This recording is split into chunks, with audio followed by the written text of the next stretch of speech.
Guys, since the Final Four is this week, I wanted to look back at the history and do a little tier list of all-time greatest, or not necessarily Final Fours that we had in the EuroLeague.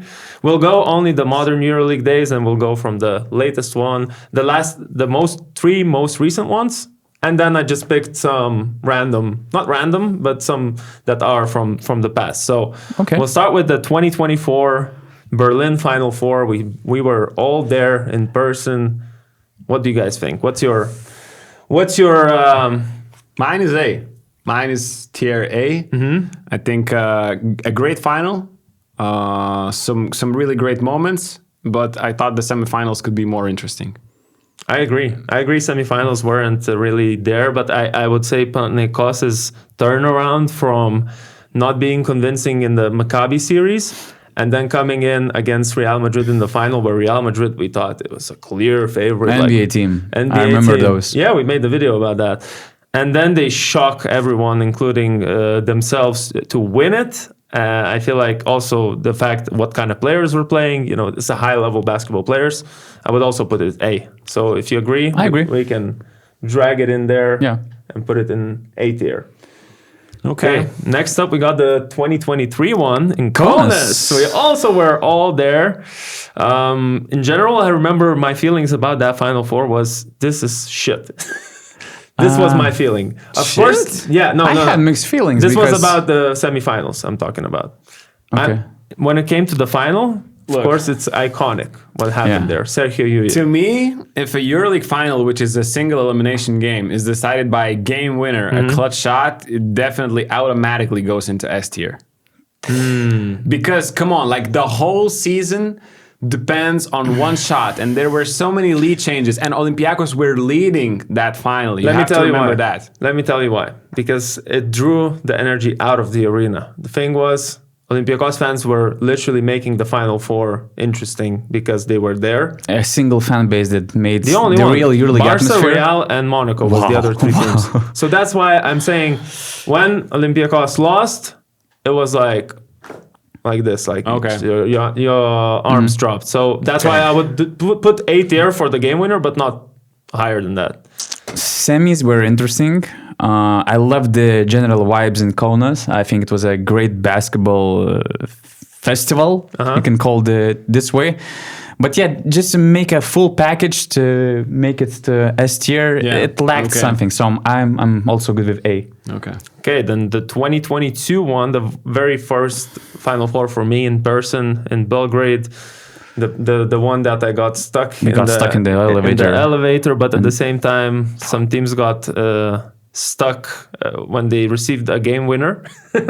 I'm talking about, first of all, it was semi-final Vasa Misic against Olympiacos. And final was also this under 60s game, right? 58-57. That's crazy. And also Real didn't foul that. Oh my God, that was But also the second semi-final ended by a 3-point win for Real Madrid. So are we talking about S tier? I think we are. I think they were great. Two legendary star-studded teams, first of all. It was peak of Efes.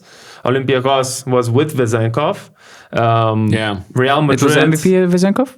No, the following year in Kaunas he was the MVP. Real Madrid was star-studded too. Barcelona was still with Charas, with Mirotic, that team. I mean, and Efes went back-to-back, against all odds, I guess.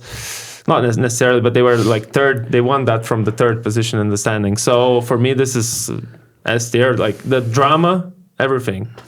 I don't know. It's close to S tier. You put good arguments, but I just don't feel that way. I don't know why. The final was brutal, 58-57. Yeah. It was super interesting, a completely tie game, but I don't know. But the semifinals, that Mitsy shot was it was legendary. Dope. So I'm not sure. Can we compromise? It's not S to me. Look, S tier, but we push it down to Look, if we're thinking so long, it's not S tier. Yeah, it's S tier. It has to be S tier. You are right, bro. Okay, next one. Hits close to home. Again, Belgrade, 2018. Žalgiris Kaunas makes it to the Final Four. And you also have Real Madrid against CSKA and Fenerbahce, who beat Žalgiris in the semifinals. First argument why it's good is Luka was there. It was MVP his sign-off from the EuroLeague. It was his final moment. He signs off as a champion, as the MVP. Yeah, that's one thing. The final was good. But that does not convince me, really. I'm not sure. I'm not sure It about the lacked- final, to be honest. It lacked drama. Semifinals, Fener against 85-80 Žalgiris. it ended. 85-80. But The it was final. yeah. I don't know. To me, it's not. It's B. B. Yeah. I was gonna say A, but we already have too many A's. So B, I would compromise for. I was there in Belgrade actually. It was fun because it was all about Žalgiris. Atmosphere wise, it was solid, but I wouldn't. You cannot match the other Final Fours that we put in the A. That's so true. That's true. B. B. Let's B. go with B. Today's episode is sponsored by hoopandcourt.com, a website that helps you bring a professional level basketball setup to your own space. Whether you're a club, academy, or just a serious fan who wants to shoot around at home. They offer full court solutions, quality surfaces like the ones used in the Olympics, durable hoops from top US brands, and even advanced training equipment like shooting machines. Everything you need to turn a space into a real basketball environment. So if you're thinking about building a court, whether that's inside or outside, check out hoopandcourt.com since they got you covered. Next one is the 2014 shocker of a Final Four. That was crazy. Maccabi winning it against Real Madrid in the overtime. That crazy Tyrese Rice. Tyrese Rice, I think he tied it, right? And then it was the overtime. Yeah, That was crazy. And Maccabi won, I think, by 1 point in the semifinals as well. Against CSKA, a comeback. I don't know. comeback win. I remember that final. Look, I was 18 years old, and I remember watching that final. I remember rewatching that final after, and rewatching it this year. Actually, I don't know why. We did that. a retro as well episode. So it was just a legendary final. Did we? From that Final Four, yeah. It was a legendary final and an incredible comeback. They were not like the favorites. That's what EuroLeague kind of needs. I'm thinking about S tier here. But I don't know. I just have memories Underdog about stories are always like that, Yeah. you know? Underdog stories are the the other best. semifinal was Real Madrid beating Barca by 38 points, though. So, I wasn't there, so it's hard to measure. we won't be there now for every. I was in the other two. Okay. So what? Not S tier for you? Man, come on. Tyrese Rice with that. I mean, It was incredible run. based on on-court stuff, it's like amazing. You cannot get better than that. Cinderella story, game winners, and all that drama. But the problem with me was that I was not that much into that Final Four. So I don't have this, memory of it being some unique and special Final Four to me. So we must put it at A at least then. Because for of me. the Maccabi story. okay. A. Next up, we have 2013 London one. Olympiacos' two-peat, the second title in a row. They won it against Real Madrid there. It was a bit of a Spanoulis show in the second half, 22 points there. Not very close, let's say, in terms of drama, but and in terms of semifinals. But it's probably the fact that Olympiacos just won their second title in a row. So I would put it at C or B. What do you guys think? To me, it's C because I was there and I remember that probably the attendance was like 8,000 or 9,000 people. It was almost London. close to half empty in the semis. Yeah. And it just felt really bad. So C is complete. I'm completely fine with that. Although the final was pretty cool because I think Olympiacos, I don't know if they made a comeback, but I remember Spanoulis having like 20 points in the second half. He went crazy, and then that was like cementing his legacy. Let's go see. Next one was 2012. This we've definitely watched on retro. Maybe it was the first Come on, episode ever. This gotta be S tier. To me, That's it's an S easy tier. one. Printez's game winner.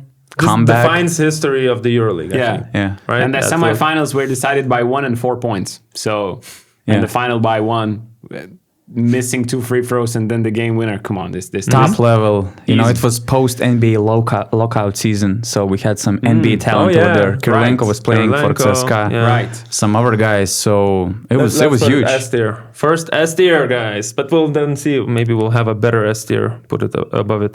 2011. This is the Panathinaikos third title in, 4 years? And they played CSKA? Maccabi in the final. So I mean... I don't have any clear memories about that one, to be honest. I mean, it's like... It's just the fact they won it for the third time in a short span of time. That's how I remember it now. Just a fact. They won it. Mm-hmm. They were great. I mean, we're not taking anything away from them, but just no memories about that Final Four. Yeah. So what we're doing with C? that? Yeah, not below that, I guess. It wasn't like horrible, so let's put it at C. Next up, we got 2010 Paris one, where Barcelona won against Olympiacos, but that Barca beat the team that we just watched with an all-star selection of guys with Childress, with Kleza, Papaloukas, Teodosic. I mean, legendary names. And then Barca just shatters the dream of Olympiacos. For them, they haven't won like for 8 years. I read somewhere, someone said that in the comments. They haven't won for 8 years, so they put all in. This is it. We're gonna win now, and then it doesn't happen. So. Yeah. The only reason I put this in here is because of the team that Olympiacos had. Also, all-time great Barcelona team. I was always scared of that team as a kid when they used to play Žalgiris. They had Navarro, Rubio, Erasm Lorbeck, Pete Michael. It was great. It was a great Barcelona team. But the final was not close. The final wasn't good. But the semi-final between Olympiacos and Partizan. That was good. That was iconic. Great. B, I think, fits here. Yeah. So to me, it's actually C, but since you go let's go B, for B, otherwise we'll start drawing like a penis. So let's not do that. Next no up, penises on the 2009 podcast. Berlin Final Four. Pau wins against CSKA 73-71. All the games quite close. A Greek derby in the semifinal. This got to be pretty high up there, I think. And I think CSKA made a comeback, actually. And Szyszkauskas almost hit that three-pointer. That was crazy. I remember how it spinned out. Hey, this is probably the best ever Panathinaikos that we've ever seen. Do you agree? 2009 one? Yeah. Most talented, most legendary. So it has to be A. A or B in my eyes. It has to be A. A? Yeah. I mean, they won the derby, the Greek derbies in the semifinal, and they won the title, both games by 2 points. Yeah. I was thinking between S and A, but let's go A and let's put it somewhere, at the start of A. Okay. Not the very start, maybe. Oh, maybe the very start, actually. Okay, next up, we got not much time. 2007 against again a Pau win against CSKA 93-91. I was a bit young there. I don't think I watched EuroLeague back in those days, but obviously a close final score. A lot of talent. Messina, Obradovic going at it. Šaras versus Papaloukas. I mean, Pana won the semifinal by 1 point. You sure? I think so. Okay. Maybe I got it wrong. Okay, yeah. I don't remember much about that one. I cannot put it high, really. Mm-hmm. That's when, the age kicks in. I was just too young, no specific memories, nothing. So it's going to damage their stock in this tier list. Okay, so what, B or C? No, it has to be at least B. Okay, B. Super close C, final. We had some shitty Final Fours. Super close. Okay, we got 2 more left. 2005 Final Four in Moscow. Maccabi doing a repeat against Tau Ceramica. Back-to-back. Tau Ceramica created a huge upset against CSKA in the semis, I guess. Yeah, but Šaras other was than that... at his peak prime Šaras. That team in general, we were talking about 2009 team, Pau, and we're talking 2005 Maccabi. 2 teams that all-time great. So, but otherwise, I would go with A, B, or C here. I don't know. C to me, to with be A, honest. B, or C. You said C I would to go me. with A, B, or C. C, I agree with C. I agree with C.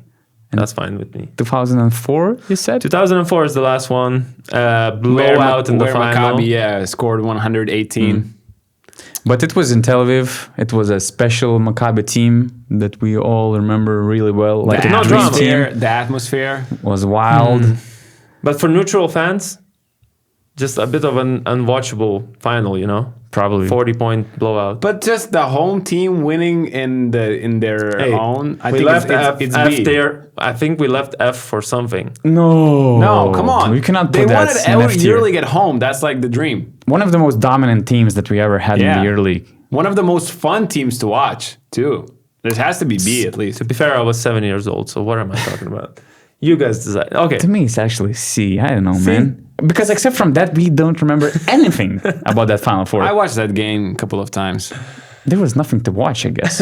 No, it was super like The they real scored- final happened in the last top 16 game, Žalgiris Maccabi. Let's agree on that. And that was an awesome game. Yeah. So, but So it was not in imagine the Final story. Four. So imagine the whole story. I don't know. Okay. Okay, see, it is. See.